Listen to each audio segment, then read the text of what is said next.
এভাবে একবার পাকোড়া বানানো শিখে গেলে তাহলে আর কোনোদিনও হোটেল থেকে পাকোড়া কিনে খাবেন না।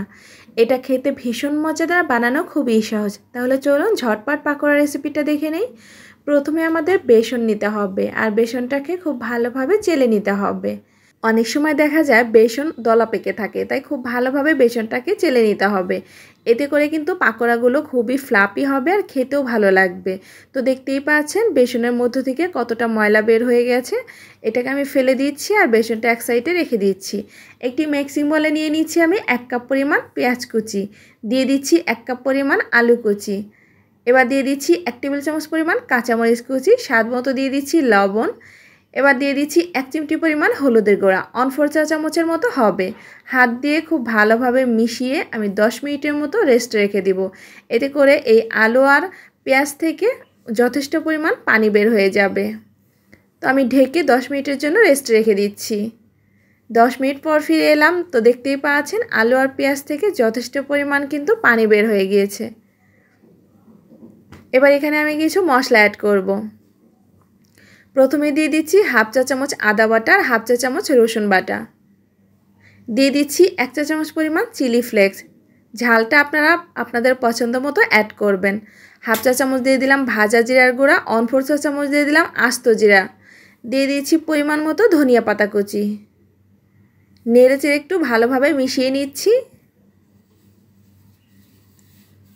নেড়েচেড়ে খুব ভালোভাবে মিশিয়ে নিয়েছি। এখানে আমি অ্যাড করে দিচ্ছি চেলে রাখা বেসন, সেই সাথে দিয়ে দিচ্ছি রুম টেম্পারেচারে থাকা একটি ডিম, আরও দিয়ে দিচ্ছি এখানে 1/4 চা চামচ বেকিং পাউডার। বেকিং পাউডারটা দিলে এই পাকোড়াগুলো খুবই ফ্লাপি হবে আর খেতেও ভালো লাগবে। হাত দিয়ে সবগুলো উপকরণ খুব ভালোভাবে মিশিয়ে নিচ্ছি। বেসনটা এই পাকোড়ার মিশ্রণটাকে বাইন্ডিং করবে। যতক্ষণ না খুব ভালোভাবে বাইন্ডিং হচ্ছে ততক্ষণ কিন্তু এই বেসনটা অ্যাড করতে হবে। খুব ভালোভাবে আঠালো হয়ে গেলে অথবা বাইন্ডিংটা ভালো হলে বেসনটা অ্যাড করতে হবে না। এবার আমি ভাজার জন্য চুলায় একটি ফ্রাই প্যানে তেল বসিয়ে দিয়েছি, আর তেলটা যখন মিডিয়াম গরম হবে ওই পর্যায়ে জাস্ট এখান থেকে পাকোড়ার মিশ্রণটা অল্প অল্প করে দিয়ে দিচ্ছি। চুলার আঁচটাকে লো টু মিডিয়াম আঁচে রেখে এই পাকোড়াগুলোকে ক্রিস্পি করে ভেজে নিতে হবে। তাই চুলার আঁচটাকে অবশ্যই লো টু মিডিয়ামে রেখে এই পাকোড়াগুলো গোল্ডেন কালার আর ক্রিস্পি করে ভেজে নেবেন। এই পাকোড়াগুলো খেতে ভীষণ মজাদার, বানানো কিন্তু খুবই সহজ। মাত্র কয়েকটা উপকরণ ব্যবহার করে কিন্তু মজাদার পাকোড়া আপনি ঘরেই বানাতে পারেন। এক পাশটা যখন এরকম গোল্ডেন কালার হয়ে যাবে ওই পর্যায়ে উল্টে দিতে হবে। এরকম মজাদার পাকোড়া আপনি ঘরে বানানো শিখে গেলে তাহলে আর হোটেল থেকে পাকোড়া কিনে খেতে হবে না।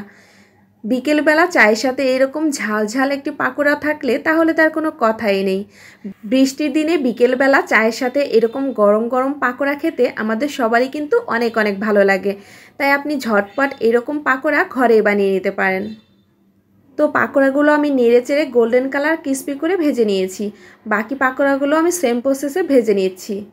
তো সবগুলো পাকোড়া আমার ভেজে নেওয়া হয়ে গিয়েছে, আর দেখতেই পাচ্ছেন কতটা লোভনীয় লাগছে এই পাকোড়াগুলো। এগুলো খেতে কিন্তু ভীষণ মজাদার। আমার আজকের এই সহজ পাকোড়া রেসিপিটি ভালো লাগলে অবশ্যই চ্যানেলটি সাবস্ক্রাইব করে নিয়মিত চ্যানেলের সাথেই থাকবেন। লাইক, শেয়ার, কমেন্টস করতে ভুলবেন না। সবাই ভালো থাকবেন, সুস্থ থাকবেন। আজকের মতো এখানেই বিদায় নিচ্ছি। সবাইকে অনেক অনেক ধন্যবাদ। আল্লাহ হাফেজ।